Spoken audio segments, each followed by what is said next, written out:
temas, né? Como inovação. Ah, peraí, só um minuto, começou a gravar agora. Pronto. Obrigada, Helena. Então, eu vou voltar aqui para a apresentação inicial. Então, boa noite a todos os presentes na sala. A Associação Brasileira de Economistas pela Democracia promove esses debates com os associados e demais interessados no tema, e na nossa sala hoje nós temos o professor Carlos Alberto Ramos e Otaviano Canuto para fomentar esse debate em torno da inteligência artificial, que está paralelamente atrelada à inovação, ao desenvolvimento econômico e ao mercado de trabalho, né? Então, com essa honrosa participação, nós começamos, então, com o professor Otaviano Canuto, que é economista, já foi vice-presidente e diretor executivo do Banco Mundial, diretor executivo do FMI, vice-presidente do BID, e também é ex-secretário de Assuntos Internacionais da Fazenda. Então, o professor Otaviano Canuto terá aí em torno de 20 minutos para apresentação, depois a gente abre para os comentários do professor Carlos Alberto Ramos, e deixamos, então, dependendo aí do quórum de participantes da nossa sala, uma roda para perguntas. Então, a gente pode fazer duas rodas com 3 perguntas cada, deixando, então, para comentários do professor Carlos Alberto e de Otaviano Canuto, tá certo? Então, Isso. Otaviano, você pode começar a sua apresentação. 20 minutos. Maravilha, obrigado, Luiz. É um prazer estar aqui. Eu vou, na medida do possível, fazer um resumo das questões que têm alimentado uma já enorme literatura aplicada, tentativamente, buscando avaliar o impacto da inteligência artificial sobre a economia, tá certo? E vou aproveitar também e mencionar alguns outros impactos, não estritamente sobre o processo de trabalho e sobre o processo de produção, que estão vindo com a inteligência artificial, né? Então, peguei uma amostra bem seletiva de trabalhos empíricos recentes. Agora, antes, quer dizer, o que é a inteligência artificial, né? Que é um nome que tem sido dado a um amplo espectro de tecnologias desenhadas para que máquinas percebam, interpretem, aprendam e ajam imitando as habilidades cognitivas humanas, né? Portanto, a inteligência artificial é a capacidade de uma máquina realizar algumas funções cognitivas que normalmente associamos às mentes humanas, como perceber, raciocinar, aprender, interagir com o ambiente, resolver problemas e até exercitar a criatividade, né? Na verdade, a gente já usa o Siri e Alexa, que vocês usam em casa, já são baseados em tecnologia de inteligência artificial, né? Assim como alguns desses chatbots aí de atendimento a clientes que aparecem para ajudar a navegar nos sites. Olha, é importante frisar essa diferença. A automação foi criada. A automação é velha, aquela lá do Charles Chaplin, né? do Fordismo, etc. Então, ela foi criada para um cumprimento melhor de tarefas repetitivas, né? Elevando a produtividade. Já a inteligência artificial, ela serve para produzir novos conteúdos, quer dizer, textos, imagens, novos códigos computacionais, possivelmente diagnósticos médicos, leitura de dados e assim por diante. E aí não é por acaso que muitos preveem uma revolução tecnológica agora no início, né? E o que se chama de inteligência artificial generativa, né, o Generative AI, ela descreve os algoritmos como o ChatGPT que podem ser usados para criar novos conteúdos, incluindo aí áudio, código, imagens, textos, simulações e vídeos.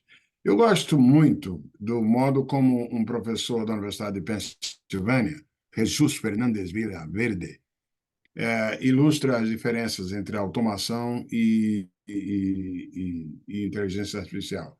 Ele diz assim: inteligência artificial não é projetar um robô que vai colocar um parafuso em um carro, em uma linha de produção, quando chegar a hora. E sim, quer dizer, é projetar um robô que saiba interpretar que o carro chegou meio torto para a esquerda, ou que o parafuso está quebrado, e que seja capaz de reagir de maneira sensata a essa situação inesperada. A rigor, como bem já realçaram o Brynjolfsson, que é um professor do MIT também, que se tornou já uma referência, ele fez vários trabalhos com várias pessoas, no inteligência artificial não é um conceito novo, né? Na verdade, a expressão, inclusive, foi cunhada em 1956, no ano em que eu nasci, e passou por várias épocas lá para cá. Os primeiros trabalhos eram sistemas simbólicos, com regras e instruções codificadas manualmente. Lá nos anos 80, os sistemas, os especialistas encontravam centenas ou milhares de regras do tipo se isso, então aquilo, né? Extraída das entrevistas com os especialistas humanos. Aí eles usaram isso, se usou isso para diagnosticar doenças, fazer recomendação de empréstimos, mas teve um sucesso comercial limitado.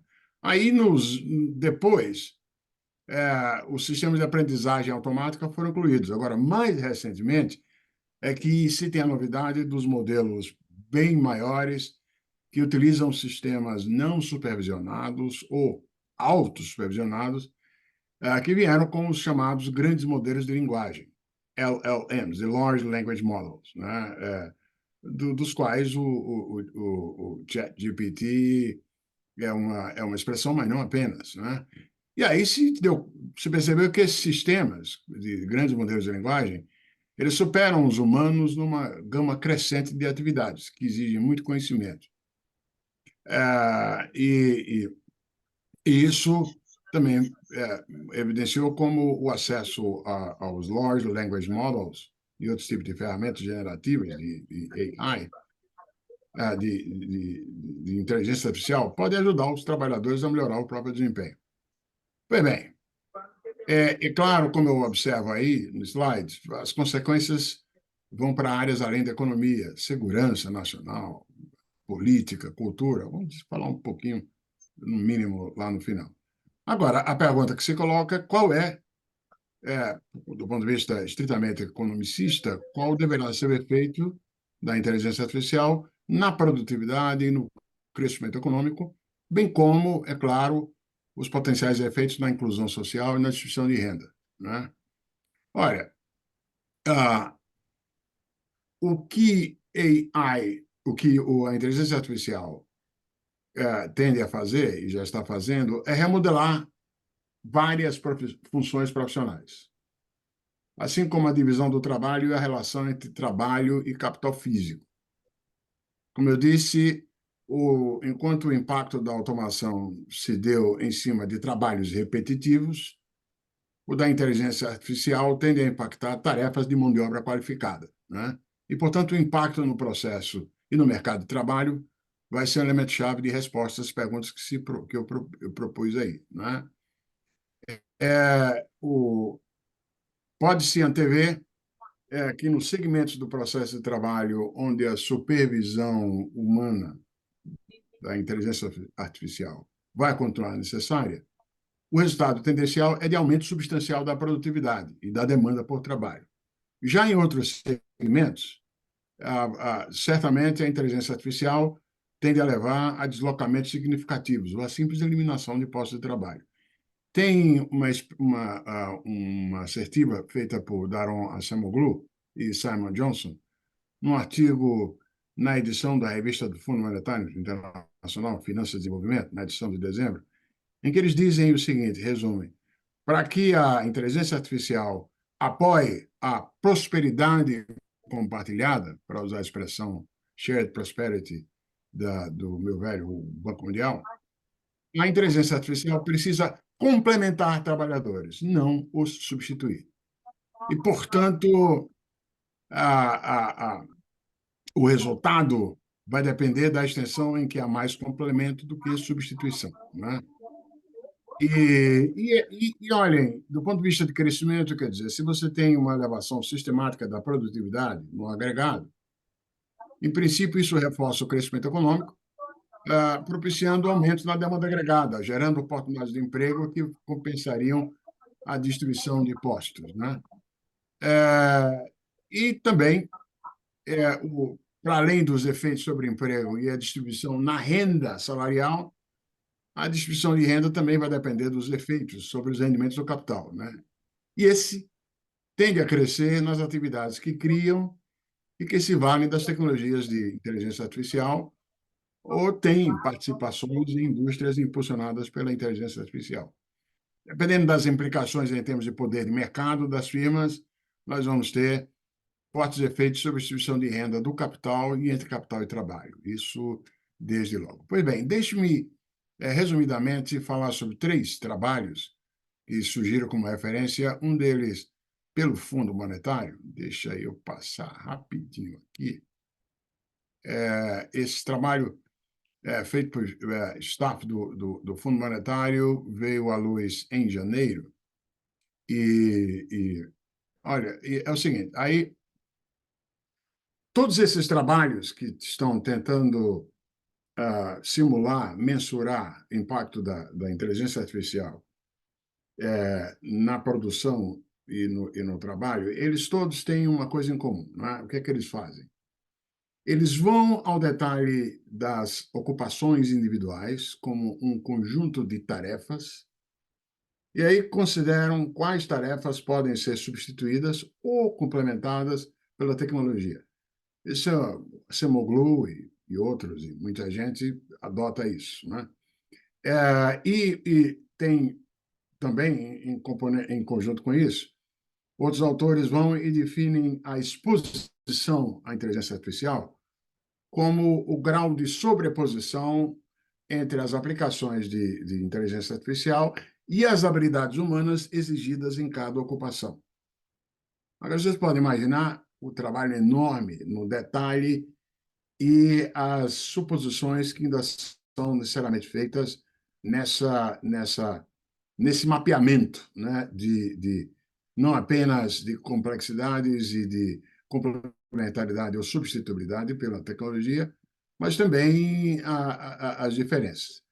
Pois bem, usando essa metodologia, por exemplo, os resultados do trabalho do fundo deu uma ideia de que, mais ou menos, vejam bem, 60% dos empregos nas economias avançadas serão afetados, não é? E esse percentual cai para 40% nas economias emergentes e 26% nos países de baixa renda. E isso é decorrência, é claro, das diferenças nas estruturas de emprego que caracterizam esses agrupamentos de países aí. Essas são as três classes de países na classificação do Fundo Monetário Internacional, equivalentes, mais ou menos, no Banco Mundial, à economia de renda alta, economia de renda média, alta e baixa, e economia de baixa renda, né? É claro que o estágio de renda per capita desses países se reflete na estrutura de emprego típica. E o relatório do fundo estima que mais ou menos metade dos empregos, sob impacto da IA, será negativamente afetada, enquanto a outra metade deverá apresentar aumentos da produtividade, né? E, portanto, esse menor impacto nos emergentes e nos países de baixa renda terá como contrapartida também menos benefícios em termos de incremento de produtividade, né? Agora, um detalhe importante é como, e o relatório destaca isso, como o nível de preparação de um país para a inteligência artificial vai ser relevante no que diz respeito a maximizar os benefícios e a lidar com os riscos dos efeitos negativos da tecnologia. E eles constroem um índice, que vocês veem aí no lado direito do gráfico, para mensurar o estado de preparação dos países, considerando, como vocês veem embaixo aí, a infraestrutura digital, o grau de integração econômica e de inovações, os níveis de capital humano e as políticas de mercado de trabalho, assim como a regulação e padrões de ética. E interessante que, num conjunto de 30 países que eles avaliam em detalhe, Singapura, Estados Unidos e Alemanha aparecem nas posições de cima, como vocês veem aí. O Brasil está em 15º lugar. E aumentar o grau de preparação para a inteligência artificial do país, portanto, segue sendo uma política que deveria ser considerada prioritária, conforme nós vemos a mensagem. Deixa eu falar bem rapidinho também sobre um outro trabalho feito pelo professor do MIT a que me referi, o Bryn Jobson.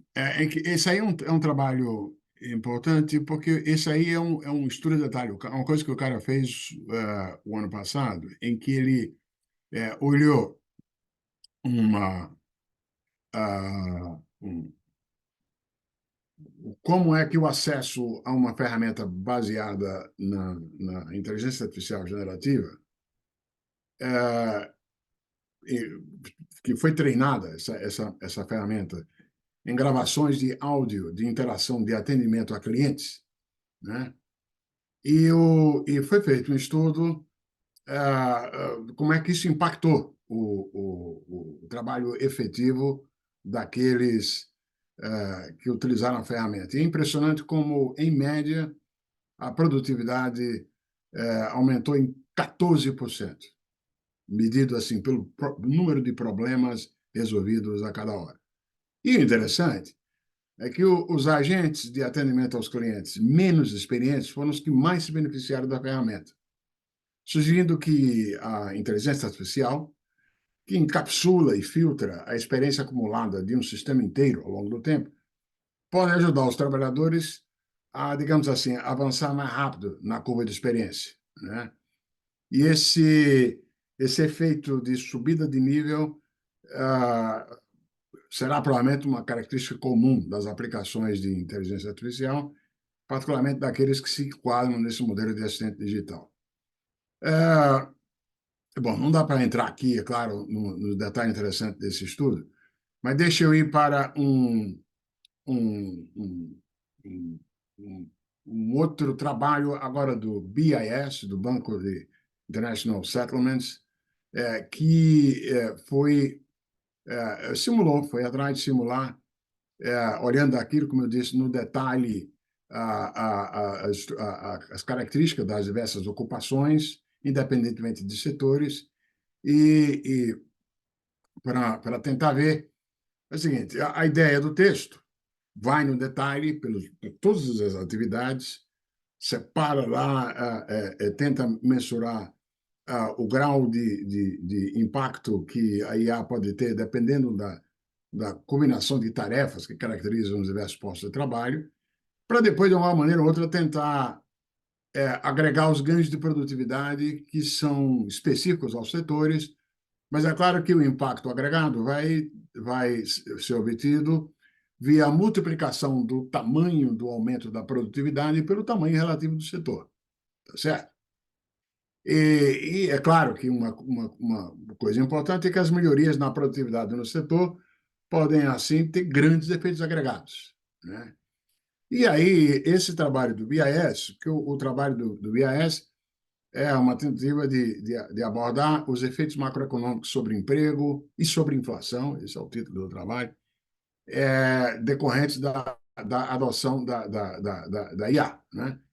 E eles observam que, na verdade, os resultados são muito positivos de um ponto de vista de produtividade. Eles não observam, não trabalham com as consequências distributivas. Mas, do ponto de vista agregado, estimativas apontam para uma coisa de aumento anual na produtividade do trabalho entre 1 ponto percentual e 1,5 ponto percentual, 1 a 1,5. O que, cumulativamente, em 10 anos, exponencialmente, é um crescimento significativo. Para caso que alguns têm se aventurado a falar na inteligência artificial como a saída da grande estagnação e assim por diante, tá certo? Bom, pois bem, eles construíram essa medida de exposição à inteligência artificial em nível de indústria. Estou de olho, viu, Luiz? Mas eu vou tentar acelerar o máximo. E aí vocês veem nesse quadro aí, por exemplo, as 5 ocupações com as pontuações mais altas e aquelas mais baixas de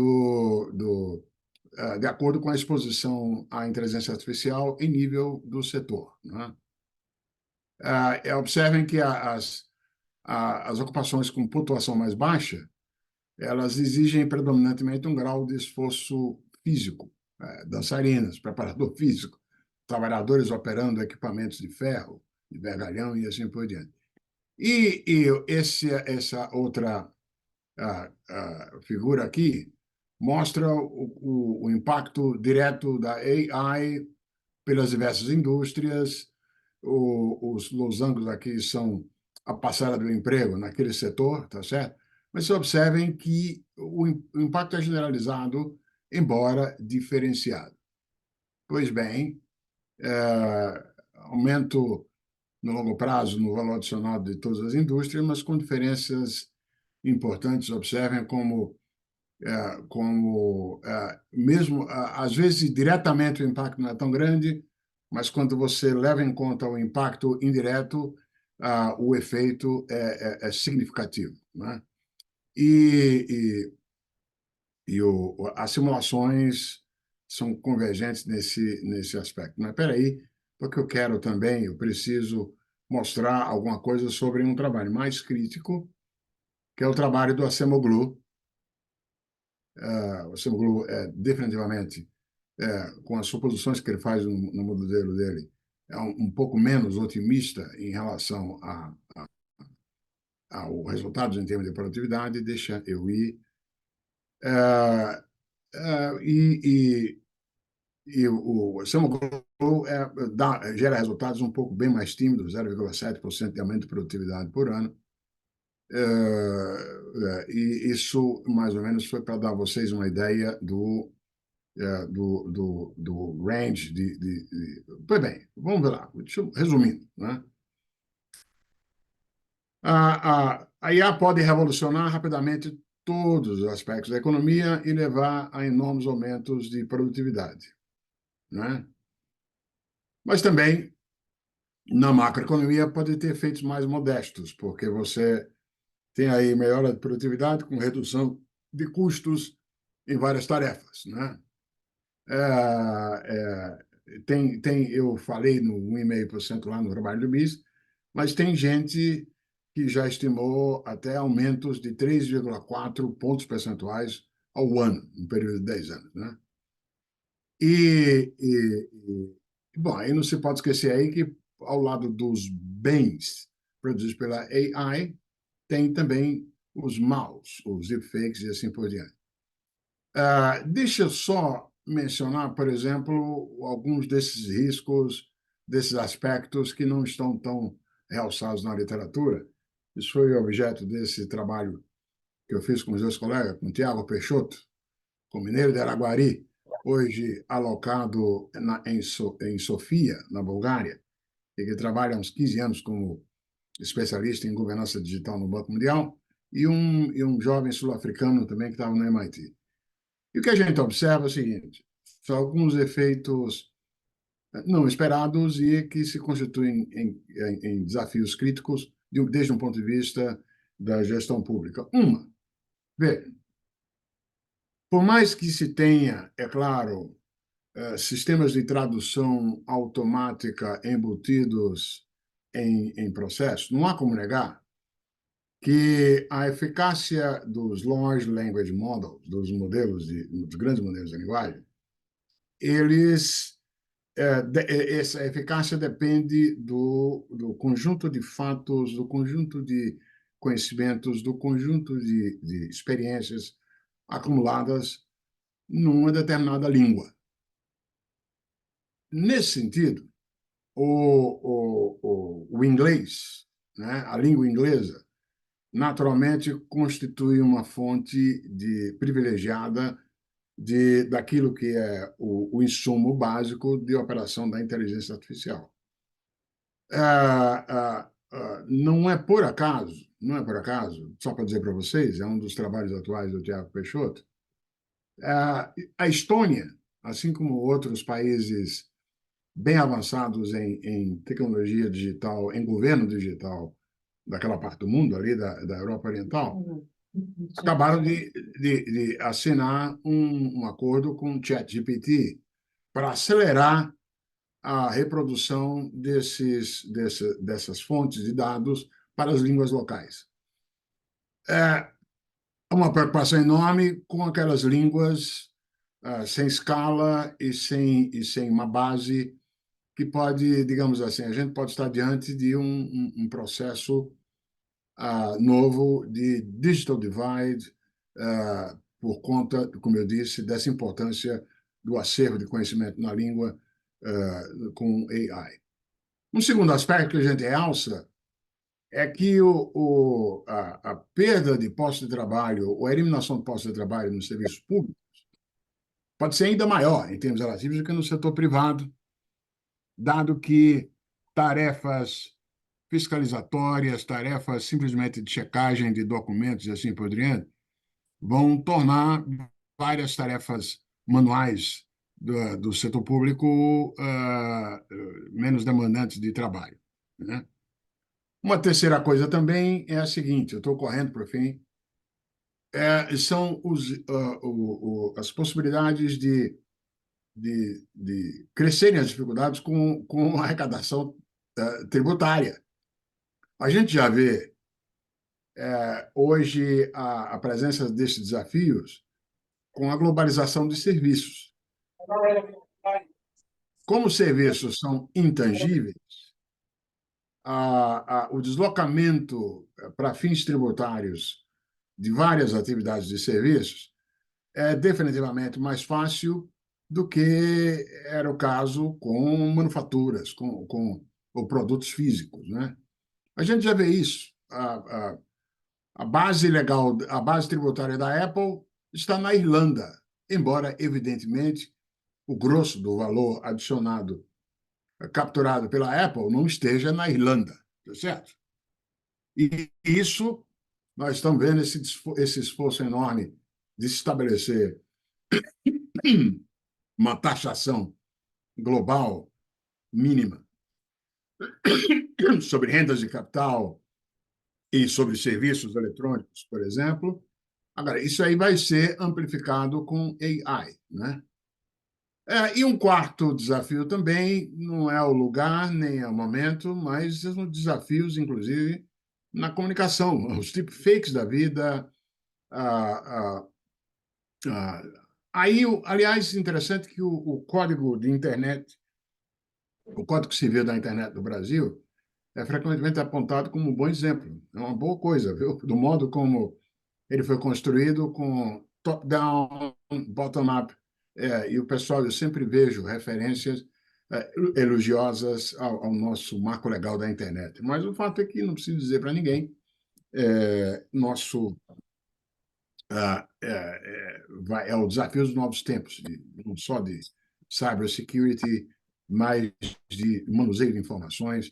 Mais do que nunca, o chamado nosso no artigo aí é a importância da regulação, da introdução de regras que, digamos assim, diminuam o espaço, o risco para mau uso da AI nesses aspectos. É isso. É um convite para visitar o meu site pessoal, se cadastrar lá para receber o meu material. E aqui é uma propagandinha do meu último livro, 2021, disponível em Amazon e assim por diante, e que, bom, eu já estou escrevendo um novo. Tá? Desculpa aí por ter passado um pouquinho do tempo. E isso, nós te agradecemos, Otaviano, pela sua apresentação, foi excelente. Então, agora a gente abre para os comentários do professor Carlos Alberto Ramos, que é formado pela Universidade de Buenos Aires, com mestrado na Universidade de Brasília e doutorado na Universidade de Paris. Trabalhou na CEPAL, na OIT, é ganhador do Prêmio BNDES e autor de vários livros, como, por exemplo, O Economia do Trabalho e Introdução à Economia da Educação. Então, professor Carlos, 15 minutos para os seus comentários.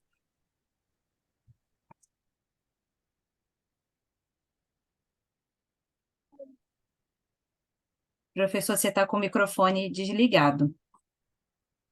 Oi, desculpa. Agora estão escutando bem? Estão escutando? Sim, sim, agora sim. Ah, tá bom. Muito obrigado pelo convite. Então, é o seguinte, eu vou fazer alguns comentários sobre a apresentação de Otaviano, tá bom? Algumas dúvidas. Vou levantar algumas coisas que eu acho que são dúvidas minhas. A primeira que ele mencionou Fordismo, ¿no? Y ele mencionou a diferença entre o Fordismo e o desafio que colocado pela inteligência artificial.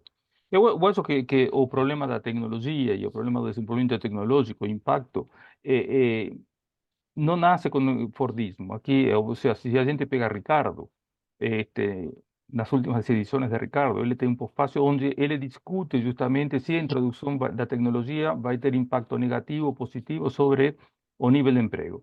Ou seja, realmente o problema da inteligência artificial como tecnologia e os problemas que coloca, o que se debate, permea toda as sociedades modernas, ¿no? O desde o nascimento do capitalismo, ¿no? Das economias do mercado, tá? E o exemplo de Ricardo é esse. Eu acho que e o ludismo, por exemplo. Então eu acho que talvez não teríamos que estar restrictos a essa discussão entre o Fordismo e a inteligência artificial, ou seja, é uma coisa mais antiga, não? Que permite, volto a falar, todos o desenvolvimento tecnológico da produtividade, basicamente, das sociedades modernas. Eh, Outra coisa que eu tenho uma certa dúvida, que o Otaviano falou, é o seguinte, porque se coloca o problema da inteligência artificial, tem muita esperança nessa tecnologia, porque nós tínhamos, faz 20 anos, que nós tínhamos uma produtividade que estava caindo em termos de taxas de crescimento, ou seja, taxas de crescimento que estão desacelerando, tá? Inclusive se colocava uma questão se a função de produção das novas tecnologias tem rendimentos decrescentes ou não.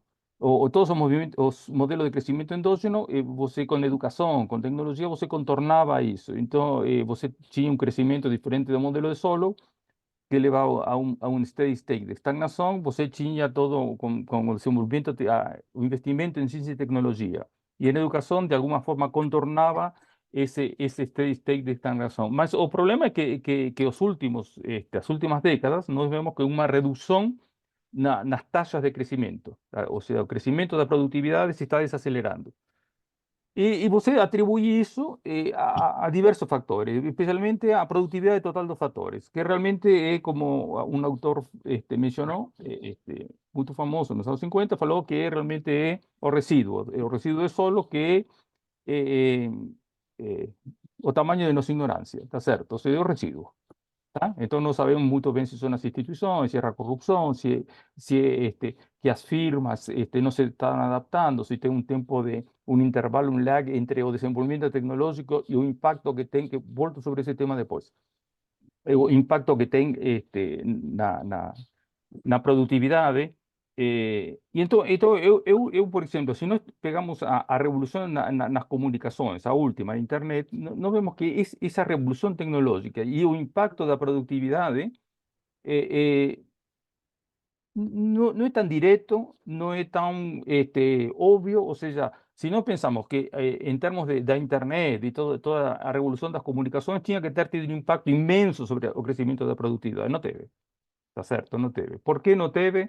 Bom, alguns autores falam que o problema é que a gente, o PIB não capta todos os novos serviços que não tem mercado, então tem uma subestimação do crescimento da produtividade.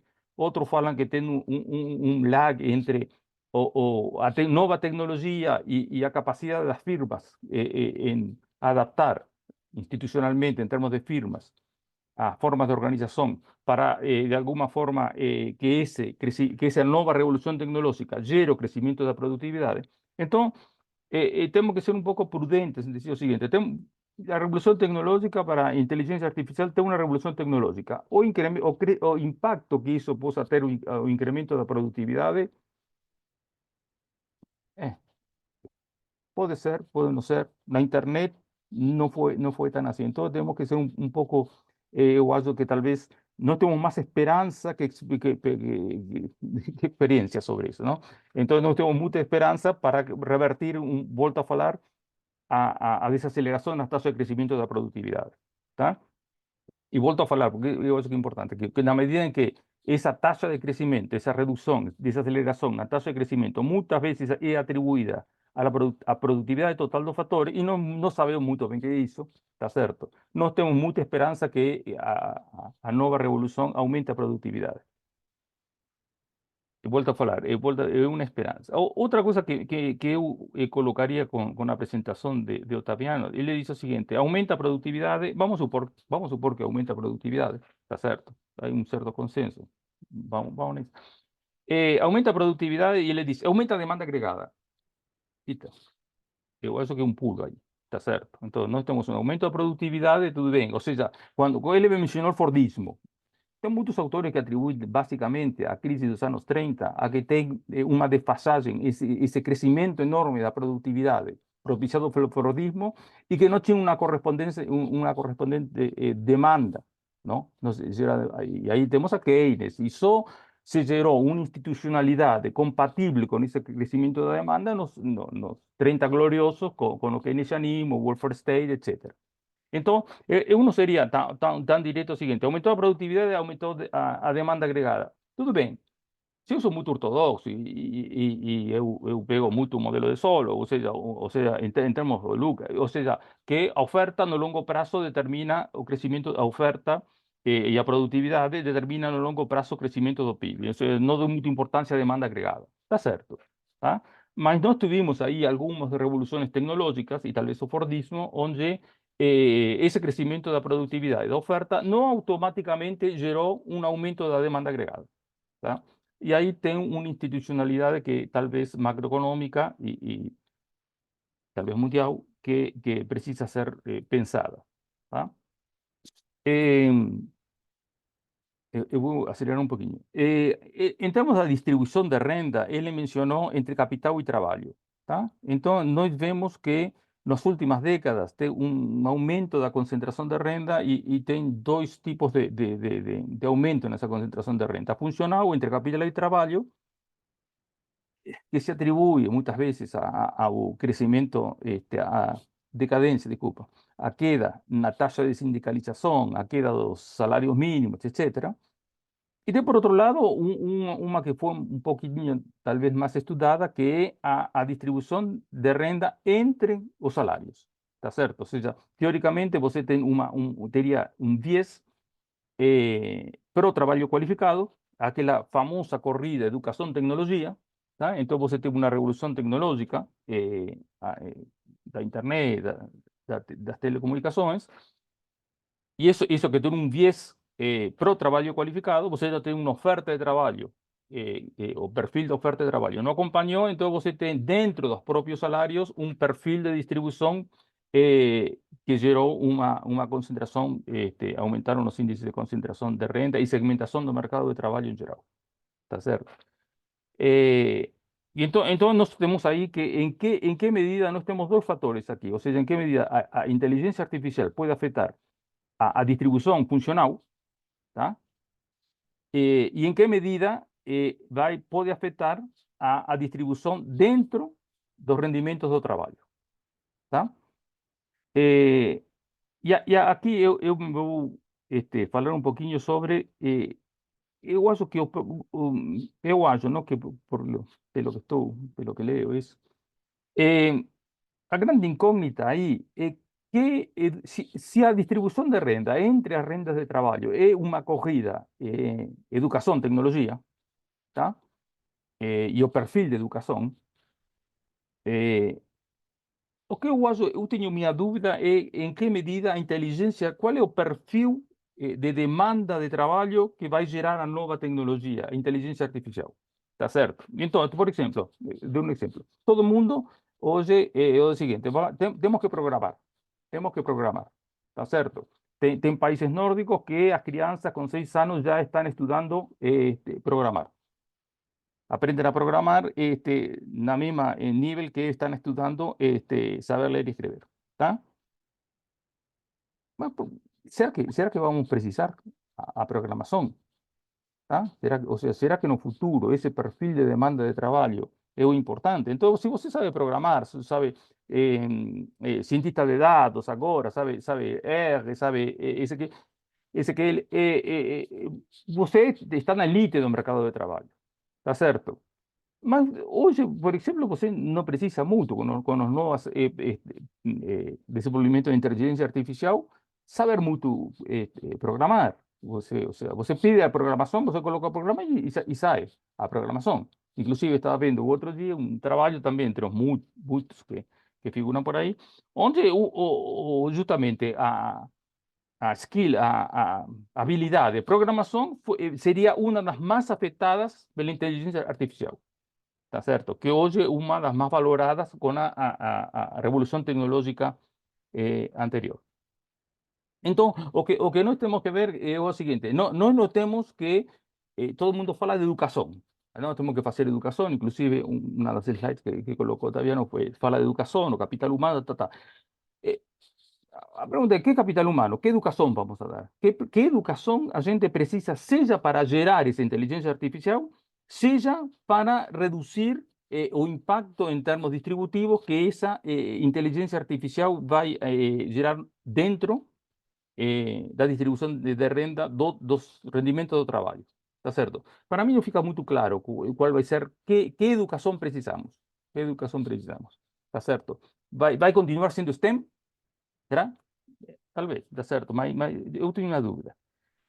E a mesma coisa que ele mencionou é passando também da experiência, tá certo? Ou seja, com a inteligência artificial, será que a experiência, ou seja, aquela relação entre idade e rendimentos se mantém, ou é uma revolução que te produz uma ruptura no valor que o mercado dá à experiência, tá certo? Bom, bom, por último, já para acabar, o problema da regulação. Eu sou muito cético sobre que uma tecnologia se possa regular, tá certo? Ou seja, eu acho que você pode ter efeitos sobre a distribuição de renda, etc., e você pode combater esses efeitos ou reduzir os efeitos via educação, via alguma coisa. Agora, regular uma tecnologia, ou seja, eu acho, sou muito, um pouco, não tenho muita esperança nisso, tá bom? Bom, então era isso meus comentários. Muito obrigado pelo convite. Posso, então? Claro, obrigada, professor Carlos. Então, está havendo 5 minutos para a sua resposta, e depois a Legal. gente abre para o debate. Perfeito. Ótimos comentários e muito ricos e nos abriria um outro caminho. Deixa eu começar pelo... eu não sou especialista em Ricardo, o clássico, mas eu me lembro, quando li os princípios do Davi Ricardo, lembro de uma evolução na trajetória do livro dele no que diz respeito à relação entre empregados, trabalhadores e tecnologia. Vamos lembrar o seguinte: a primeira revolução industrial, os teares a vapor, que digamos assim, eliminam o trabalho de tear. Aí, desespero, isso acabou com o emprego para o pessoal e tal, mas aí abre-se uma nova frente de trabalho para esses mesmos trabalhadores para poder costurar, para poder fazer os tecidos e tal. O otimismo de Ricardo, na primeira versão do livro dele, dá lugar a um ceticismo na terceira versão, principalmente, quando ele leva em conta a nova rodada de inovações tecnológicas, agora eliminando, cortando o trabalho nos teares. Então, essa sobreposição de efeitos numa direção e noutra, digamos, é a marca que já estava lá no Ricardo. Eu gosto de usar o Fordismo apenas como, digamos assim, uma expressão do ápice de um processo associado particularmente à segunda revolução industrial, quando você tem a siderurgia, a petroquímica, a química, particularmente petroquímica depois, a produção do aço e assim por diante, tornando o possível a extensão do uso de máquinas, como a gente viu materializada no processo de produção de automóveis, que não, por acaso, o Michel Letard chamou de Fordismo, e o nome pegou, né? Então, o Fordismo é apenas um emblema, digamos assim, do que foi aquela trajetória, a trajetória de automação até chegar aos processos industrializados que a gente viu. É claro que depois da Segunda Guerra Mundial você tem outras frentes, começa a eletrônica, você vai ter lá, tem a petroquímica, mas o Fordismo continua sendo simbólico, digamos assim, desse processo que culminou na automação. Solo e... hã? Solo aí, professor Ricardo, eu estou entre aqueles que eu, nos meus tempos de Unicamp, aprendi muito, acho que aprendi bastante, sobre justamente como abrir essa caixa preta da TFP, da Produtividade Total dos Fatores, não como ignorância, mas eu aprendi com toda a literatura evolucionária, e isso hoje não é só evolucionário, tem uma ampla gama, como, na verdade, capabilities, capacidades, ativos intangíveis, compõem essa riqueza intangível que, em grande medida, subjaz às diferenças de produtividade total dos fatores. Aquilo que meu Deus, o nome dele, chamou de medida da ignorância, a rigor deixa de ser medida da ignorância quando se tem uma compreensão da produtividade total dos fatores sendo explicável a partir da acumulação de ativos intangíveis, capabilities. Aí é onde entra uma forte literatura. E a AI entra justamente aí, ampliando ou não as capabilities presentes num processo de produção. Sobre a estagnação secular, nós temos várias hipóteses sobre isso, e eu estou falando aqui estagnação secular naquilo que diz respeito à produtividade, porque, como bem dito pelo próprio Solow, as estatísticas sobre computadores estavam em todos os lugares, menos nas estatísticas de produtividade, né?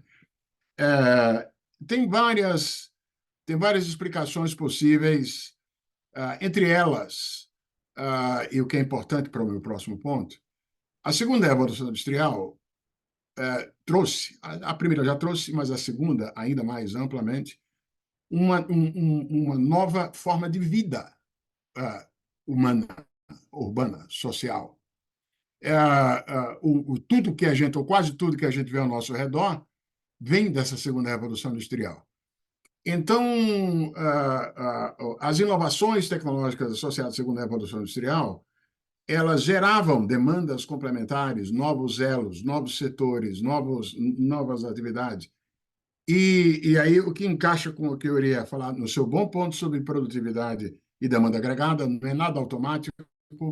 A referência que eu coloquei é porque, digamos assim, você analiticamente quer ver quais são os possíveis canais pelos quais o aumento da produtividade pode se desdobrar em aumento, em crescimento maior. Aí você tem a produtividade em si mesma, isso pode até jogar para baixo, como bem dito, se não for acompanhado por uma demanda complementar, como foi o que aconteceu até que se tivesse o sistema de bem-estar social e tudo aquilo que a gente viu do Fordismo nos países avançados no pós-guerra, mas potencialmente não se pode negar que se criam novos setores, que se criam novas demandas. Se essa nova demanda é significativa o suficiente para compensar os efeitos deflacionários do aumento da produtividade, aí é uma outra história. E eu concordo que não tem nada automático nisso. Aliás, não é por acaso que os pessimistas, entre os quais eu me incluo, de que o efeito líquido, em termos de geração de emprego, vai ser mais de distribuição do que de criação, mais do que nunca se coloca na ordem do dia cair a consciência de que os países vão ter que viver com sistemas de proteção social que incluam renda mínima. Aliás, é o pessoal lá do Vale do Silício que mais defende políticas de renda mínima. porque não há nada automático aí no que diz respeito à geração de demanda suficiente para compensar os efeitos deflacionários da produtividade, conforme realçado no trabalho do BIS, inclusive. Sobre distribuição de renda, bem dito, intrassalário, os trabalhos que eu mencionei, aqui não deu para explorar aqui inteiramente, até um deles, o que realçou o ganho de produtividade ainda maior para os menos experientes, até como sendo, digamos assim, conducente a melhor perfil de distribuição de renda salarial. Tem um otimismo enorme aí, baseado no estudo específico que o cara fez. Mas na relação capital-trabalho, deixa eu dizer uma coisa para vocês. Isso me preocupa. No meu tempo do Banco Mundial, eu conheci um projeto de implantação de uma fábrica de sapatos em Atlanta, na Geórgia, completamente baseada em 3D printing, impressão digital, e o uso bom, todos os componentes. Sapatos. Se tem um setor industrial que resistiu à automação, foi sapato. Por isso que você ainda tem a competitividade lá de vietnamitas, de Bangladesh, do pessoal com salários mais baixos, fazendo o trabalho manual de sapatos. Essa fábrica de sapatos em Atlanta, eu parei de acompanhar, não sei onde deu, ia fazer o seguinte: você manda a foto do seu pé lá para o diabo da fábrica, e a fábrica te produz um sapato perfeito para o seu pé, coisa que é impossível de obter com as formas padronizadas de produção de sapato. E o desafio, na época, para esses sapatos estava no material, porque você não tinha ainda sistemas de 3D printing competentes para manipular couro. Mas o fato é que aquilo, assim, me deixou de cabelo em pé. Se isso acontece, é levar os processos de automação num estágio... Porque, claro, só é possível fazer isso, 3D printing, etc. e tal, com tudo aquilo que acompanha a leitura óptica e assim por diante, né? Uma vez eu vi até uma brincadeira, num seminário, alguém falando o seguinte: nós podemos chegar numa condição em que vai ser o seguinte: se o custo do capital continuar caindo, custo do financiamento, como teve durante essa década, 15 anos desde a crise financeira global. Então, financiamento barato você acha nos países avançados. Você também acha esses processos de produção industrial que não dependem, não precisam tanto de escala de produtos homogêneos. Então, daqui a pouco, a gente vai chegar num ponto em que você vai ter Amazon, tá certo? O Google, bate na sua porta aí do jovem universitário que acabou de se formar e diz: escuta, você não quer ter uma fábrica no seu quintal aí, na garagem da sua casa? Está aqui a grana e está aqui, inclusive, o acesso a equipamentos que estão baratos. E você faz o produto aí, exercita a sua criatividade nesse seu produto aí na sua garagem. Só tem uma condição: você só pode comercializar o seu produto na minha na minha plataforma. Se isso se verifica, você tem uma enorme concentração de poder de mercado, não na produção industrial, mas na circulação de bens, na comercialização. Portanto, o que eu estou querendo dizer é que a tecnologia vai trazer também, potencialmente, implicações em termos de poder de mercado, diferenciando a rentabilidade de formas diferentes de capital. Então, essa é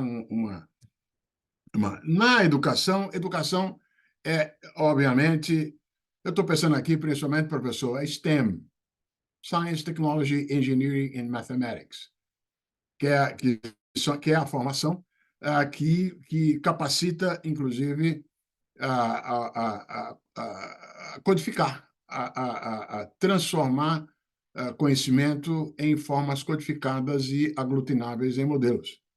Essa educação, é claro que, como base da força de trabalho, sinceramente, não é educação nas demais áreas, mas é educação STEM. Aliás, esse país onde moro há 21 anos, põe restrições a imigração, porém, não no caso de estudantes de STEM. Estudante de STEM, a minha filha fez mestrado em arquitetura em Colômbia. 5 meses antes dela se terminar o curso, estava chovendo de ofertas de emprego, de empresas, por conta da carência, da necessidade de ter STEM. Então, educação aqui, eu estou me referindo, e eles se referem a STEM. E, finalmente, regulação, é claro, mas algum tipo de regulação terá que ocorrer, estilo nosso Careca, estilo nosso... Como é que é o nome dele? Presidente do Supremo Tribunal. Como é que é o nome dele? Caramba, nosso... Era inimigo do Elon Musk. Ixi. Enfim, o que o nosso... Ô, Xandão. O Xandão, isso, o Xandão, é isso aí, Erivaldo. O Xandão, na prática, quer dizer, aí é essa coisa de Brasil em que a Justiça, a Suprema Corte, está se vendo obrigada ou levada a assumir funções que, a rigor, não seriam tipicamente delas, mas é fato que você vai ter que ter regras, e a Europa está avançando nessa direção, de limitar a extensão em que as Googles da vida, em que as plataformas, as maiores ou as menores, lidam com a tecnologia de informação, estabelecendo punições, mandando editar e assim por diante. Se a gente não tiver isso, professor Carlos, meu Deus, vai ser muito pior do que o que já está. Então, alguma forma de regulação no uso dessas tecnologias vai ter que estar presente. Acho que não tem outra opção. Mas obrigado pelos comentários, eu achei que foram bem construtivos em relação à mensagem que eu disse, que, como eu disse, todos os resultados dependem de um exame individual, tarefa por tarefa, do conjunto de tarefas que caracteriza cada atividade econômica, o impacto potencial da inteligência artificial nessas tarefas, para daí tentar aduzir qualquer coisa sobre o agregado da produtividade. E, de um ponto de vista de demanda, é difícil dizer qualquer coisa como a criação de nova demanda por novos materiais, por minerais críticos e o que for, se isso vai mais do que compensar o efeito deflacionário da IA via produtividade dos setores diretamente impactados. Obrigada, Otaviano. Agora a gente vai abrir para as perguntas dos associados e demais interessados que estão aqui na sala. A gente abriu a sala, tinham 7 pessoas, agora a gente tem 16 participantes, 16, agora 15. E, então, quem gostaria de fazer perguntas para os nossos convidados, por favor, é só levantar a mão, ou se não colocar aqui no chat, que eu faço a pergunta, caso não queira abrir o microfone e nem a câmera.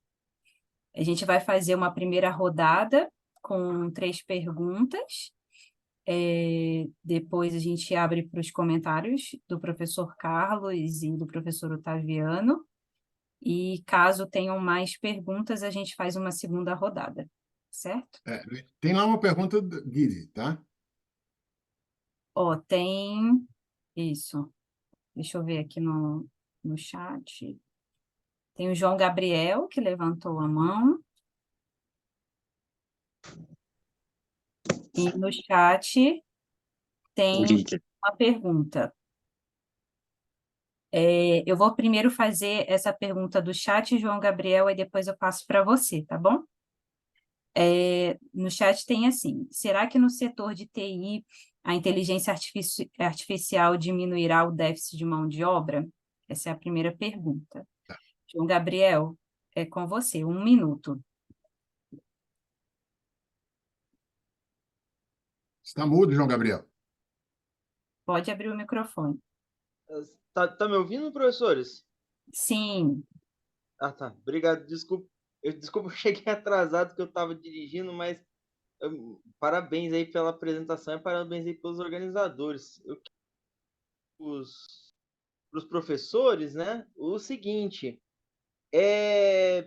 pode ser até que vocês já tenham falado, mas qual que é o efeito da inteligência artificial com relação ao emprego quando a gente trabalha pensando pelo lado da demanda por mão de obra, né? E a possibilidade de barganha dos trabalhadores com relação aos empresários. Qual que é o efeito dela de poder diminuir essa possibilidade de barganha, uma vez que o empresário ele pode decidir investir em inteligência artificial ou estar contratando trabalhadores no uso dessa inteligência? Eu não sei se ficou boa a pergunta, mas seria mais uma coisa nesse sentido. Qual que é o efeito disso com relação aos sindicatos, à força trabalhadora organizada? Obrigado e parabéns de novo aí pela palestra de vocês. Obrigada, João. Mais alguém para fechar essa rodada? Se não quiser abrir o microfone, pode escrever no chat ou levantar a mãozinha aqui nas reações.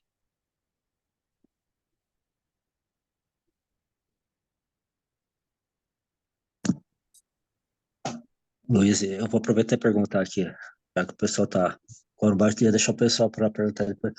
Eu fiquei mais cabreiro, Canuto, aqui, realmente você é da área também fiscal, de várias outras áreas também, nessa questão tributária, porque na Constituinte, quando falava em robotização, as contribuições para o faturamento, para reduzir a folha de pagamento, né? Foi a do faturamento e de outra, esqueci qual outra. Eu sei que as contribuições focaram no crescimento em função da robotização, né? Eu fico pensando agora com a questão da inteligência artificial, embora tenha aumento de produtividade, qual seria a outra opção? Seria o imposto eletrônico? Tem opção, não tem opção? Porque deve ter um impacto, embora não seja fruto do seu trabalho, mas eu fico imaginando aqui que vai dar um impacto razoável também nessa questão tributária. Assim, a princípio, eu pensei robotização, a Constituinte, na época, através das contribuições sociais, resolveu parte do problema.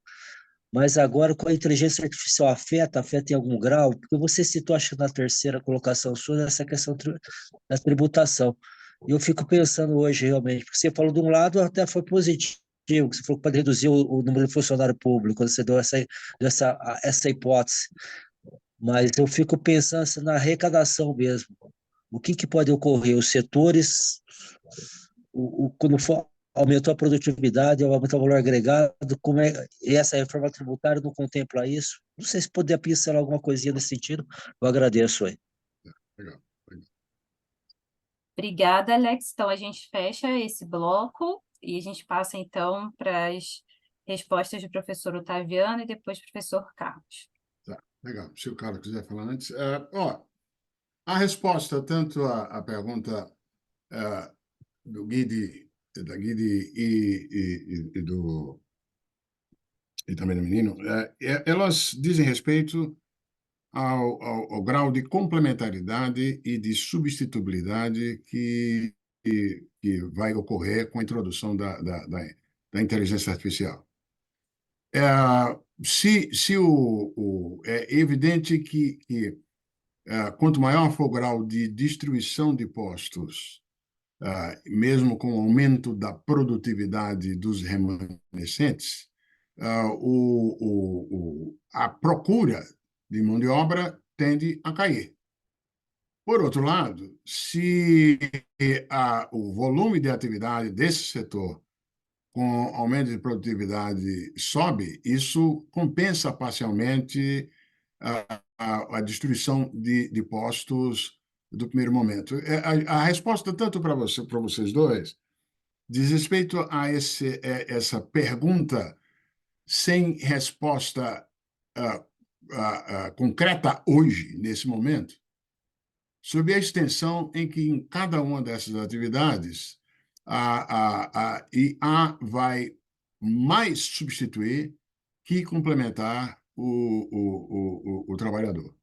Tá? Essa é uma questão concreta que vai definitivamente variar, e cuja resposta não tenho como te dizer, porque há fatores jogando nas duas direções. Você tem uma dialética aí, né?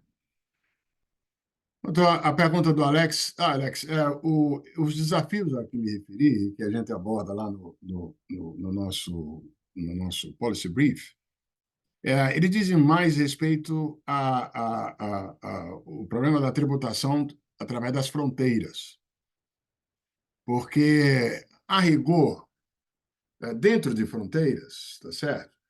Não é a introdução necessariamente de máquinas, a substituição de trabalho por capital, que afeta a base de arrecadação tributária.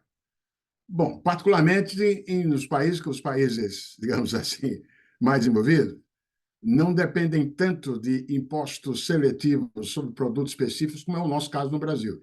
É que nós somos uma distorção nisso. Nós somos um país que, se tributar renda, particularmente renda do capital, já é um desafio nos países avançados. No Brasil, não tem. A gente tributa trabalhador no Brasil, né? Nós temos uma estrutura tributária distorcida, muito dependente de impostos secundários e, indiretamente, dependente de tributação sobre o fator trabalho, né? Então, é claro que se você tiver um viés favorecendo não tributar capital e a parcela de renda absorvida por capital aumenta no país, isso vai ser ruim para a arrecadação tributária, né? Não tem como. Mas aí o ponto que eu quero enfatizar é que o problema aí está mais, principalmente, na configuração do sistema tributário, que nós precisaríamos, esperamos, eu espero, não sou o único, que depois desse grande evento que foi a aprovação da reforma tributária, né, do IVA, é claro que vai depender de quantas anomalias acabar tendo no final, vai depender, infelizmente vai demorar tanto tempo até se completar e tal, mas grande Bernardo Api, grande resultado dessa reforma tributária, que é muito melhor do que o sistema que a gente tem em vigor, mas esse é apenas um braço da reforma tributária, o do IVA, porque o outro vai ser a tributação sobre a renda do capital, né? Que pelo menos torne mais equânime a incidência da taxação no Brasil. Agora, então, portanto, aí é onde está o busilis da questão e não na tecnologia, né? Um detalhe importante, sua experiência que eu escuto os meus colegas, ex-colegas do Banco Mundial, olhando o que está se passando, particularmente naqueles países lá da Europa Oriental, a Big Data está permitindo um aprimoramento muito forte na capacidade de fiscalização e de taxação por setores públicos em vários países.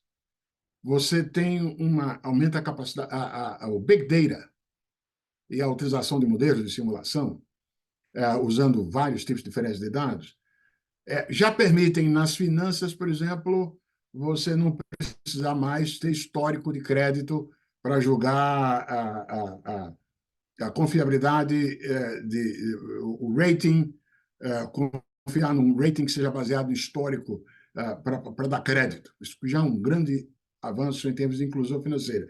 Pois bem, esse mesmo processo de utilização de vários tipos de dados, que incluem dados extraídos das redes sociais, que incluem vários outros indicadores, está também permitindo ao setor público a monitorar e vigiar de maneira mais precisa sonegações, pagamentos e assim por diante. Então, tem um lado benigno, também potencial, da AI e do Big Data sobre a capacidade de cumprimento da função tributária pelo setor público. Tá? é como o Guida observa aí, que as novas tecnologias, e particularmente a IA, podem melhorar a eficiência nos procedimentos operacionais para arrecadação fiscal. Exatamente. É impressionante. Ah, ah, bom, no fundo, é o microcrédito tornado possível, inclusive, para quem nunca teve conta bancária. Porque para países como o Brasil, com uma taxa de exclusão financeira tão elevada, a gente consegue hoje ser pior do que o Quênia, em termos de inclusão financeira, tá certo? A AI pode permitir justamente enfrentar esse problema. Olha só o Erivaldo ali.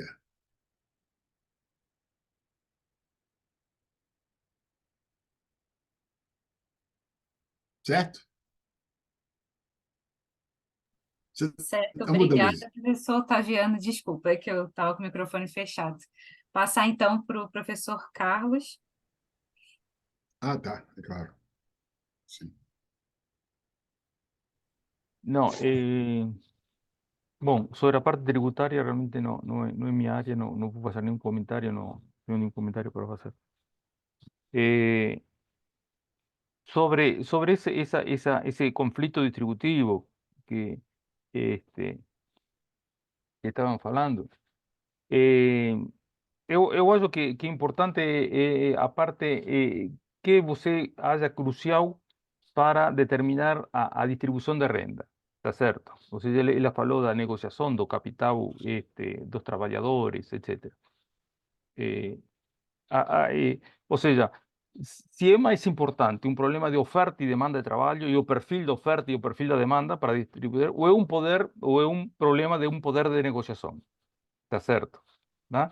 E então, nós vemos que agora Biden, Estados Unidos, está impondo como nos subsídios, como com uma contrapartida, que os trabalhadores sejam sindicalizados, tá certo? Nas insumos. Agora, eu acho um pouco, bom, agora também agismo que vou falar, mas eu acho que dada a inteligência artificial, dadas as possibilidades de globalização, tá? Do trabalho, eu acho muito difícil que você possa reconstituir o poder de organização que, sei lá, que tinha no Fordismo, nos anos 50, nos 30 gloriosos, ou seja, grandes unidades de produção, com trabalhadores sindicalizados, que tem vergonha. Eu acho que é um pouco idealista isso, tá certo? Então, se você imagina que a distribuição de renda é muito influenciada por esse tipo de instituição, que são os sindicatos, eu seria um pouco pessimista, tá certo? Isso. Talvez a instituição salário mínimo é discutível, mas aí poderia ser uma possibilidade, tá? Agora, se você acha que o perfil distributivo se da a través de, por ejemplo, perfil de oferta de trabajo, con educación, tipo de educación y o perfil de demanda, ahí la intervención puede ser más interesante a través de políticas que alteren a oferta de trabajo.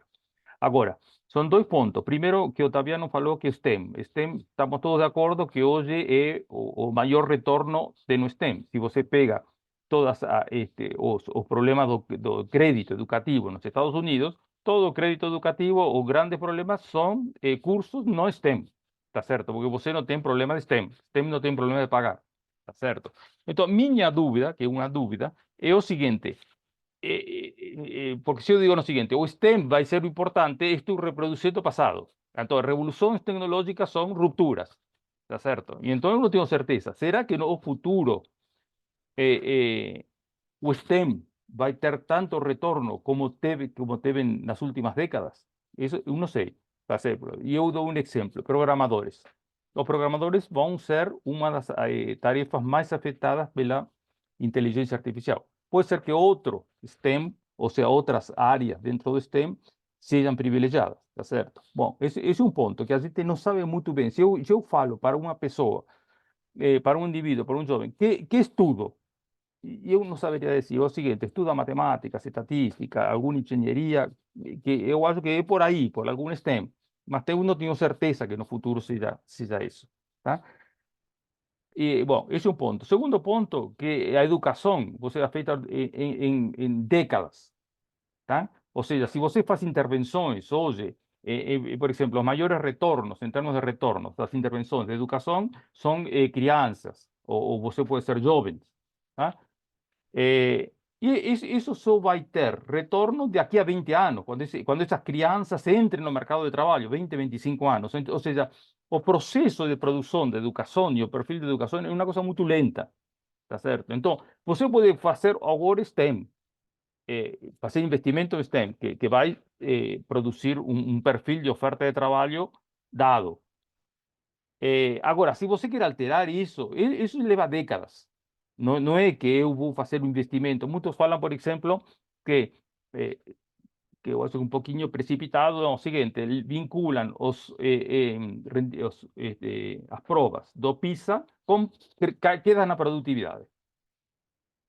Eu acho um pouco complicado isso, porque inclusive quando você entra no mercado de trabalho, entra na margem os que não estão entrando, porque você tem um estoque de trabalhadores que tem 30, 40, 50 anos que estudaram 20 anos atrás, e então você não muda, e você muda na margem, tá certo? Então o impacto das políticas de oferta de educação e de oferta de perfil de oferta de trabalho sobre a distribuição são políticas muito lentas, tá certo? Que têm efeitos, se têm efeitos, estamos falando de décadas.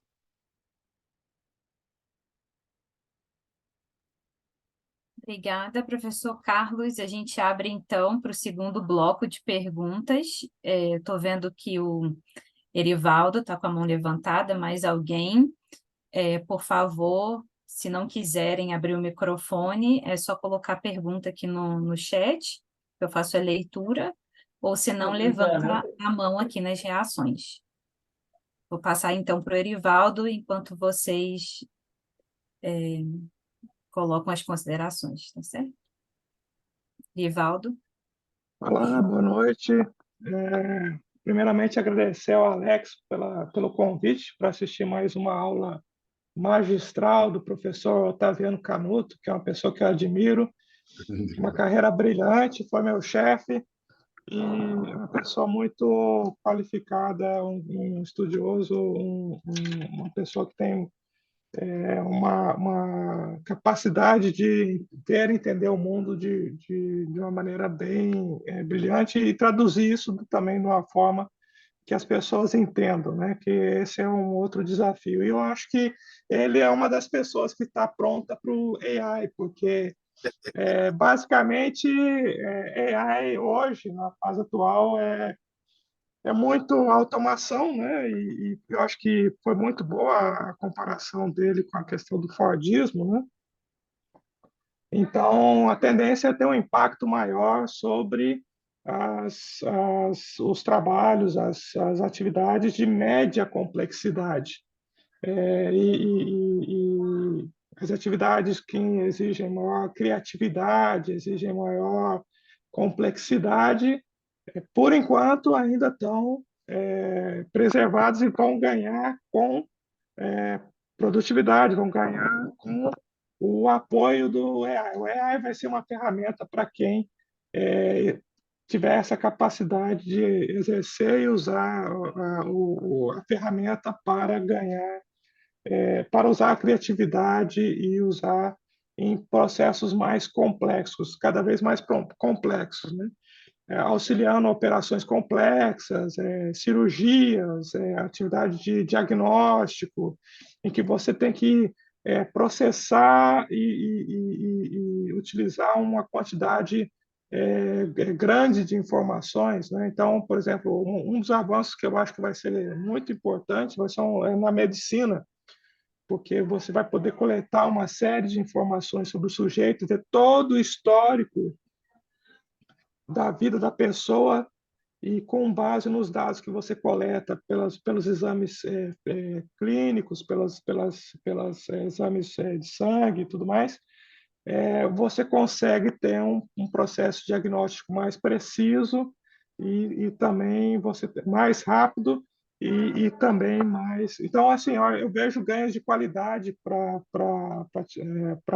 qualidade de vida para as pessoas, mas evidentemente tem todos os efeitos sobre a produtividade, economia e tudo mais, E, evidentemente, tem os riscos de você do uso dessas tecnologias, né? Os riscos e os impactos negativos, né?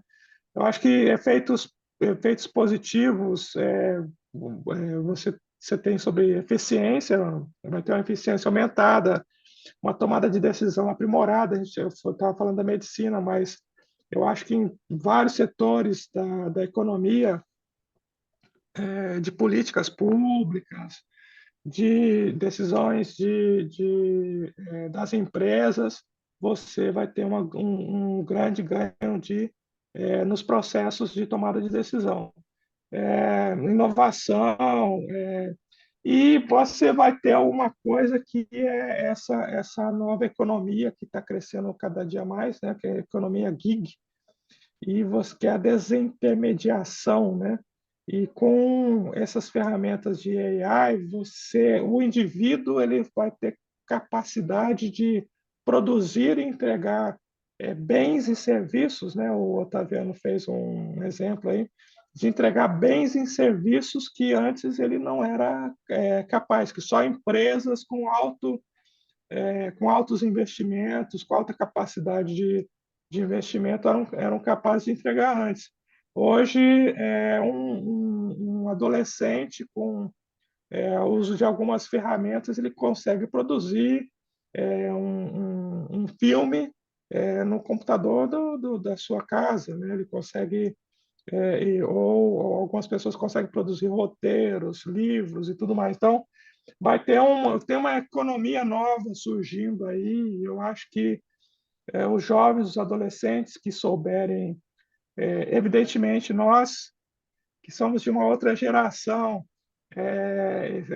se não nos adaptarmos, né? E basicamente essa discussão do trabalho, ela vem de antes do advento do AI, né? Quando a gente fala de revolução industrial 4.0, 5.0, né? Qual o futuro do trabalho? Basicamente, nós estamos na mesma discussão. Introduzimos o AI agora como mais um componente de complexidade. Agora, sobre a parte tributária, que na verdade foi o que me provocou aqui a minha manifestação, eu acho que isso só torna mais importante o trabalho que nós estamos fazendo lá na OCDE, que a OCDE está fazendo, que é esse acordo que tem dois pilares, né, como vocês sabem, e um deles é esse imposto mínimo global, né? À medida que você tem menor capacidade de arrecadar sobre um conjunto da população, né? Se torna cada vez mais importante que as empresas façam a sua contribuição, né, que paguem os seus impostos e tenham menor capacidade de fugir a essa contribuição que elas têm que fazer para a sociedade. Como elas vão ter ganhos de eficiência, como elas vão aumentar a lucratividade, é mais do que justo que elas paguem os seus impostos e que não tenham capacidade de fugir desses impostos. Então, a implementação de um acordo como o da OCDE se torna muito importante, porque você hoje tem empresas que utilizam subterfúgios, né, como acho que o Otaviano falou da Irlanda. Então, você tem uma base de tributação mínima, né, global, ela é importante e ela é importante para garantir a mobilização de recursos domésticos nos países, né?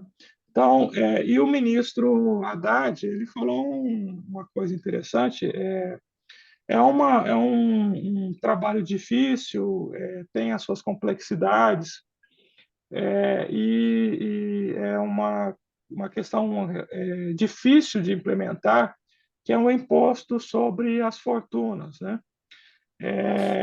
Não acho que isso seja algo... é um tema que tem que ser estudado, mas, evidentemente, com um aumento do processo de desigualdade, há que se pensar como que essas pessoas que ganham com um acúmulo maior de capital, elas podem contribuir mais com a sociedade. Eu acho que esse é um tema que tem que ser pensado, não tem nenhuma resposta fácil, mas tem que se pensar em como que essas grandes fortunas podem contribuir mais para a sociedade. Bom, eram mais reflexões do que perguntas, e muito obrigado aí pela oportunidade de ouvir mais uma aula magistral aí do Otaviano. Grande Erivaldo. Obrigada, Erivaldo. Mais alguém? Alguma Oi, pergunta? Luiz, Oi, tá me Jorge. ouvindo? Oi, boa noite. Sim, Tudo bom? Eu vou fazer tudo. só uma pergunta para o Otaviano, para o Carlos. Olá, Otaviano, tudo bem, né? Tudo bem? Como é que você está? Prazer revê-lo, Oh, que bom. mesmo virtualmente. Isso. Bom, depois da fala, eu acho que principalmente o Otaviano levantou a questão do Fordismo, citou o welfare states como elementos importantes de conjugação desses momentos. Eu queria provocar nele, o Carlos, o seguinte: o que será, então, o novo welfare state, se ele existir, para esse novo momento, com tudo isso até que o Otaviano falou e que o Erivaldo acabou de citar aqui, não só de inteligência artificial, mas que com a grande internacionalização da economia mundial, o trabalho mudando de... O que é possível pensar ou não é possível pensar isso? Obrigada, Jorge. Mais alguém? Então, eu fecho esse bloco com uma pergunta também direcionada para vocês, principalmente para o Otaviano, com base nesse último artigo que você apresentou na sua explanação, com coautoria, e também resgatando um pouco do que foi colocado pelo Erivaldo, nessa implementação de uma taxação global mínima, né, que seria esse imposto mínimo global, sobre a renda do capital, como é que isso poderia afetar a distribuição de renda globalmente, e o mercado de trabalho a nível global, internacional, e influenciar também nas nossas políticas fiscais aqui, né, no Brasil, especialmente em termos de reduzir as competições tributárias internacionais, promover uma maior equidade econômica, e uma maior distribuição de renda, em perspectiva, talvez, do aumento do emprego, não na diminuição, no caso, a inteligência artificial não competindo com os trabalhadores e a renda do seu trabalho.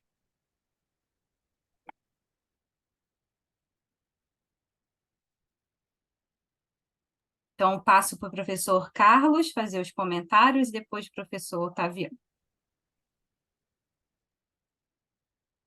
Bom,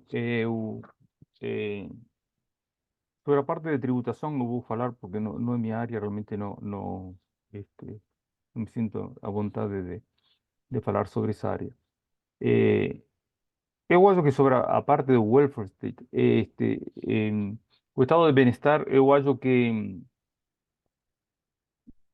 lo que estamos viendo es difícil imaginar o que puede tener o impacto sobre sobre o nivel de empleo y sobre la tasa de desempleo, o sea, sobre el mercado de trabajo en general, ¿no?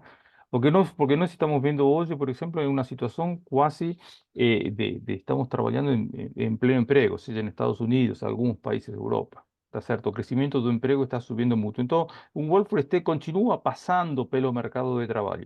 Y tenemos un aspecto ahí que también que uno mencioné, o también tal vez no mencionó, mas tal vez es importante, que a parte demográfica, tá? A parte demográfica que no tenemos una queda da oferta de trabajo relativamente a algunos países muy acentuada, tipo Corea, Japón, en otros más tenue, algunos países de Europa, mas es una variable a levar en consideración, es a queda da oferta de trabajo. ¿Por qué? Porque puede acelerar a introducción de nuevas tecnologías diante da necesidade de aumento da produtividade para reducir, por exemplo, a taxa de dependência, não? É crucial aumentar a produtividade. Então, na medida que não tem trabalho, porque tem um problema de oferta de trabalho que queda, os governos, as sociedades são induzidas a adotar tecnologias capital intensivo ou tecnologias que poupam trabalho. Un caso típico que se está analizando bastante é o caso de Coreia, tá certo? Onde podemos falar quase colapso da população na Coreia, parece estar induzindo o governo a procurar ganhos de produtividade através das novas tecnologias, o que abre espaço, ou seja, aí se vamos supor, tá certo? Eu não seria tão taxativo, mas vamos supor que a inteligência artificial tem impacto muito importante no relativamente curto prazo sobre a produtividade. Essa queda da população, da oferta de trabalho, vai necessariamente criar uma demanda e necessidades para que institucionalmente as firmas, em termos de organização, aspecto que não foi muito tratado hoje, que realmente em que medida a organização da firma viabiliza ou abre espaço para a introdução de novas tecnologias, tá certo? Ou seja, se você tem uma queda da população e uma necessidade de aumento de ganhos de produtividade, como essas demandas por mudanças para incorporar essas novas tecnologias se aceleram.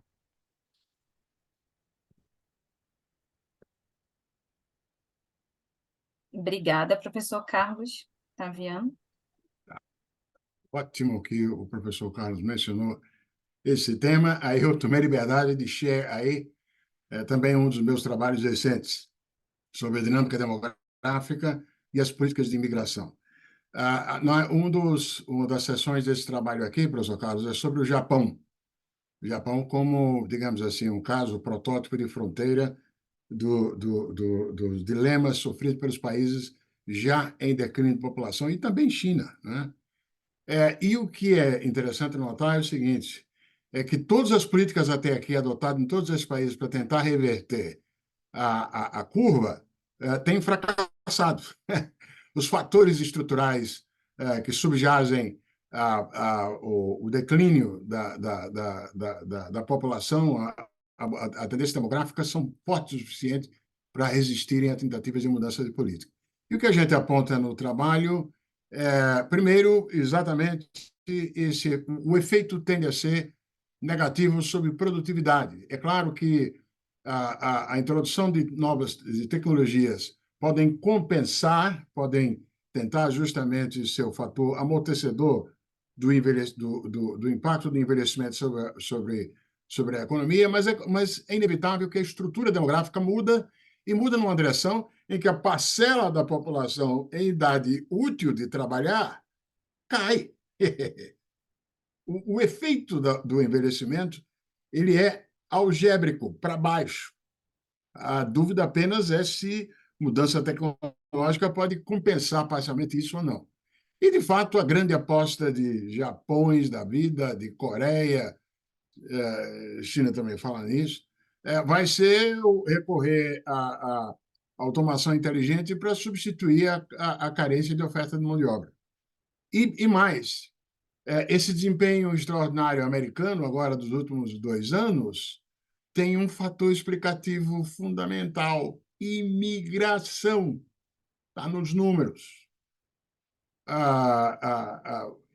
Mas é claro que essa imigração, que se por um lado, por uma ótica de um economista, aparece como, opa, está aí a solução para esses caras. Bom, vai ter drenagem de cérebros dos países mais pobres, etc. e tal, mas está aí a solução.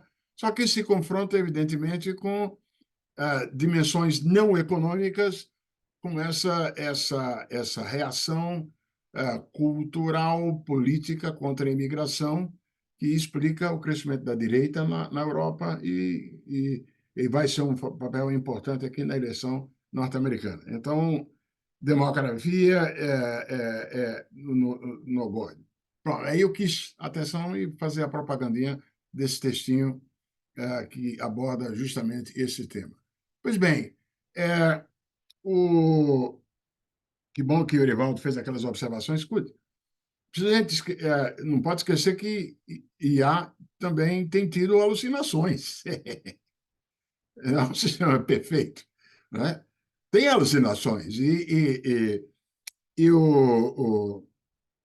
A supervisão humana, por isso que há um limite até onde irá a substituição do trabalho humano por sistemas aquela fantasia de ficção científica de mundo comandado ou controlado por robôs, isso é uma ficção impossível, porque a um determinado nível de crucialidade, as decisões não serão repassadas para robôs. Não. Eu tenho um amigo que é consultor financeiro aqui, e ele contou que, numa das empresas com as quais ele opera, o entusiasmo com o reconhecimento de documentos por via de inteligência artificial foi tamanho que os caras da empresa demitiram 90% da mão de obra, substituindo por equipamento. Aí aconteceu o seguinte, deu um pau e, literalmente, ninguém sabia como resolver, de onde vinha o problema, etc. e tal. A empresa estava à beira da falência porque passou um mês parado. Ou eu tenho um economista que conheço, que, por necessidade do trabalho, ele trabalha como consultor consultor em um dos bancos, e o cara usa AI, está usando AI para estimar as curvas de Phillips dele. Aí faz uma porrada, etc. e tal. Ora, nenhum banco central não tem modelo, não preciso dizer aqui, nós que somos economistas, não tem nenhum modelo econômico que seja perfeito, porque o nosso conhecimento é limitado. Então, a gente sabe que haverá sempre uma margem de erro. Nenhuma curva de Phillips vai constituir, para alguém sensato, um mecanismo que vomite automaticamente propostas de política que você obedeça mecanicamente. O papel da intuição vai estar presente o tempo inteiro. A desconfiança em relação ao unknown, né? Alguns casos unknown knowns, em outros casos known unknowns, vai estar lá presente. Então, certas decisões não vão ser nunca repassadas integralmente para máquinas, para robôs, né?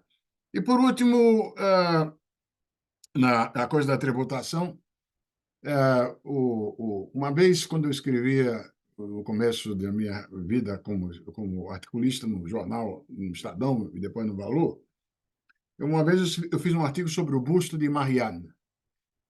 Marianne é, como alguns de vocês certamente conhecem, uma tradição na França, minha mulher é francesa, de ter sempre uma mulher selecionada, ou às vezes por voto, cujo busto serve como representação da República, né? E aí, por um ano, por um período, em todas as repartições públicas, você tem lá aquele busto de Marianne. Aí, quando a Letícia Castá, foi a Letícia Castá, foi eleita e assumiu o busto de Marianne, aí deu um problema enorme, em termos de manchetes, etc. e tal, porque se descobriu que, na verdade, a residência fiscal dela estava na Inglaterra, para pagar menos impostos. Então, o símbolo da França tendo a poupança dela em Londres foi, digamos assim, foi objeto de um escândalo enorme. O busto de Marianne na França e a poupança de Marianne na Inglaterra. Isso não pegou bem. O problema está no assignment, na declaração, justamente, de onde é que a atividade que gera a tributação foi executada, o que, com a intangibilidade de serviços, torna mais fluido, né? Mas o imposto global, inclusive, chegando a Luiz, vai justamente diminuir esses riscos de solapamento da tributação dos países que não fazem guerra fiscal, de esse solapamento ser diminuído, porque você deixa de ter esse mecanismo ou diminui a eficiência do translado artificial de atividades tributáveis para áreas que tenham legalmente tributações mais baixas. Então, por isso que os americanos são os primeiros a puxar, e os adversários são, além de Irlanda, a Hungria, Orbán. Esses aí não gostam. Só que eles vão ter que fazer isso também, estender, um novo capítulo. Já tentaram fazer isso com demonstrativos financeiros, né? mas vão ter que estender isso para impedir o uso de paraísos fiscais, né? Nas ilhas de Jersey. Eu contar uma historinha rapidinho.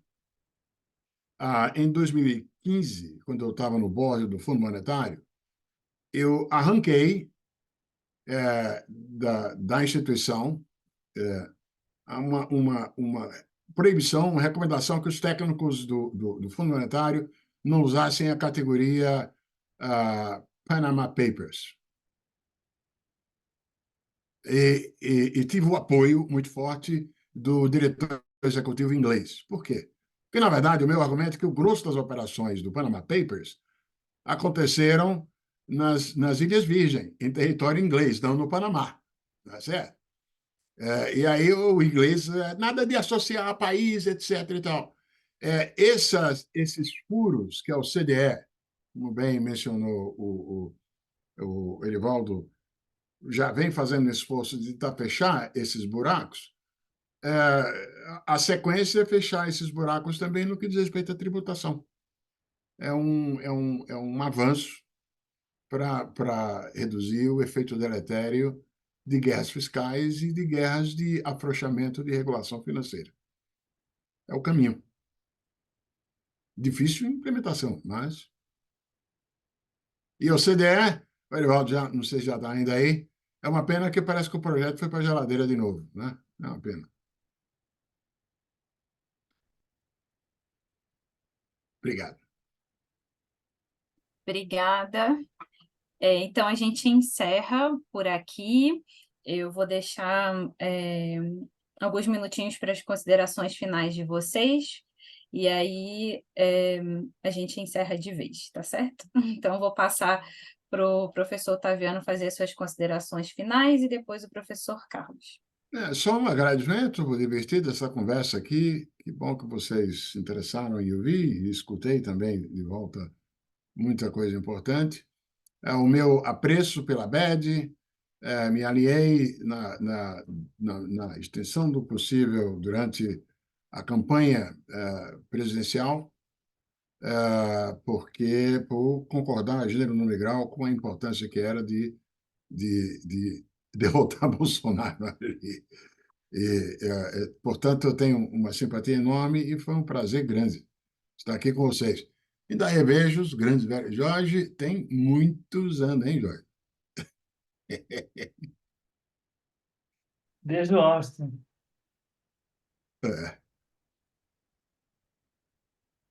Obrigado. Prazer. Obrigada, Otaviano. Carlos? Não, só gostaria de agradecer o convite, tá certo? Não tenho muito mais para colocar, tá certo? Obrigado pelo convite. Nós te agradecemos, então, eu, Alex, Jorge, Guide, em nome da ABED, a gente agradece a participação de vocês por terem aceitado esse convite. Nós sempre estamos propondo esses debates entre os associados e as pessoas interessadas, não só aqui na ABED do Distrito Federal, mas também nos outros estados que compõem a ABED nacional. Então, eu agradeço imensamente a participação de vocês e a gente encerra por aqui. Alguém quer deixar algum comentário final, alguma consideração? Alex? Não, apenas agradecer aí, realmente, uma surpresa positiva o Canuto e uma surpresa positiva também do Carlos, de terem vindo no nosso evento aqui, realmente foi muito positivo. Eu troquei uma mensagem no Facebook, de repente ela aceitou, então foi muito importante para a gente. Aí eu lembrei do Carlos, que é da área do trabalho também, e também muito feliz aí por ter aceitado esse convite aí. Então, e eu acho que foi muito bom o debate, eu acho que a gente depois vai reproduzir no nosso site, deixar postado ali, mas eu acho que vai ser... O pessoal que não veio perdeu, com certeza perdeu. E faltou o Davi De Castro também dizer alguma coisa, mas aí fica para outra vez. Sim, ele está aqui acompanhando. Ah, lá, ainda pode falar alguma coisa, Davi. Davi, você está aí? Talvez já tenha se deslocado, tá certo. Sim. Então é isso, obrigada, Otaviano, obrigada, professor Carlos. Espero que vocês aceitem próximos convites, outras participações em outros debates, e também fomento a participação de vocês na ABED, convidando também outros economistas para estarem conosco, nos ajudando a cada vez mais levantar o nome da associação, que tem uma parcela importantíssima dos economistas presentes, né? E fazendo parte, então, desses grandes debates a nível nacional e internacional também. Então, é isso, obrigada, agradecer a Helena, que estava aqui, que abriu a sala e estava nos ajudando também nos bastidores, fechando o microfone das pessoas. Mas a gente vai deixar registrado, possivelmente depois a gente lança uma nota técnica ou alguma matéria sobre a participação de vocês aqui. Obrigada. Valeu. Tchau. Boa noite para vocês. Boa noite. Boa noite, pessoal. Boa noite.